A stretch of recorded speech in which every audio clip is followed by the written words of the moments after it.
Alright guys, thanks for stopping by, checking out the video today. This is an update slash, I guess another installment in the NASCAR Diecast tutorial series. We're going to look at some peel and stick decals today, particularly for cars. I'm going to show you some techniques, things to watch out for. The decals shown here come from Pato. He's an Australian seller. Now, somebody on eBay will buy from him. I guess you could consider him a third party or whatever. And he buys from Pato. He cuts out each one. See, so you get four to a set. And he'll cut out each one and sell them for like $8 to $10. He doesn't cut out the backgrounds, unfortunately. So I'm just cutting the logos down all the way to the font. I'm trying to eliminate as much of the background as I possibly can because I don't like overlap. It doesn't look good. And you don't want folding with your decals at all because it's not going to look good. But this I've done this for many years. And I think it shows. I mean, if I've done this for 7 years, I should be good at it. Anyway, that's just how I do it sometimes. That's not typically my method for buying. Sometimes I buy straight from Pato. But I really like this person who does this because the decals come within a matter of days, and I only intend to make 1 or 2 cars for a particular scheme, and then the rest of them I just end up selling, which, you know, I could maximize profit on it, but I don't really care that much about it. I just do it for the love of it, really. So anyway, yeah, that's out of the way. So with this particular car, one thing that you do have to watch out for, among many that we'll discuss. This is the first of which, is when the pillars are a different color than the decal that you're applying. Like I said, I cut down all the way to like the graphics or the logos. Just so that there's no weird overlap. When you pop in the windows, on this side it won't matter because there's a window net, but on the other it might kind of interfere with that window, or it might overlap with it. They might collide and create something that doesn't look good. So there's that. And then on the rear, I don't know if I mentioned in this take at all. I don't think I have. But these decals that are made by Pato are sourced from NR 2003 sites. NR 2003, NASCAR Racing 2003 season, is a PC game that came out in 2003. You can mod it.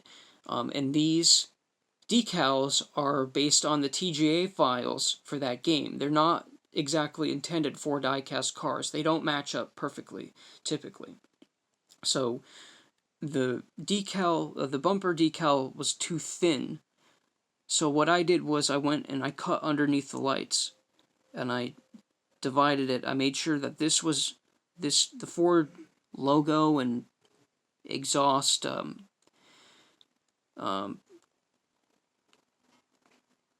exhaust decals. Is that what this is? Yeah, are touching the very bottom so that it makes sense. Kind of looks like a super speedway car, but I think this came out really well. Not that super speedway cars are ugly at all. They're definitely not. But anyway, yeah, that's the car that he ran at Richmond. And then I have this Ryan Sieg car, which, you know, I've done basically the same thing, but I've painted this rear because I don't really trust the decals on this scheme to line up perfectly.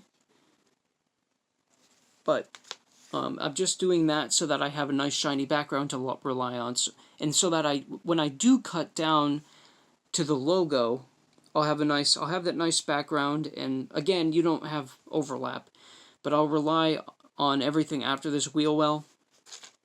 I'll show you again, like from right here onward.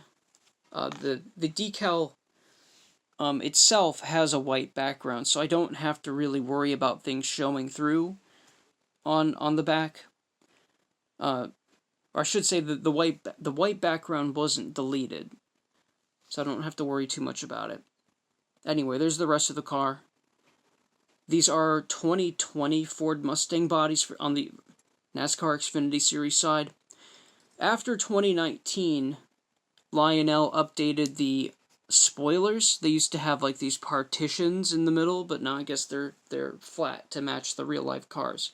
So good on them for doing that. I'm glad they care about that at least. I did talk about the bumpers. Oh, the shark fin. The shark fin on the back is what runs through over the deck lid here. This little aerodynamic thing. And so a lot of people, including myself back in the day, would just take this decal, deck lid decal, and just slap it on, but like put it to the right of the shark fin, and so then it would like run off to the side. So then if you had a decal that was going on the side, it would overlap with it. So what I do now is that I just cut a little, I cut between the S, and this came out really nice. I didn't exactly cut right through it. I cut it as if I left the gap exactly for the shark fin, so that it kind of creates that illusion that, you know, there's a shark fin over the S, when really it's just an S that's just lying on either side, that's attached to either side of the shark fin itself.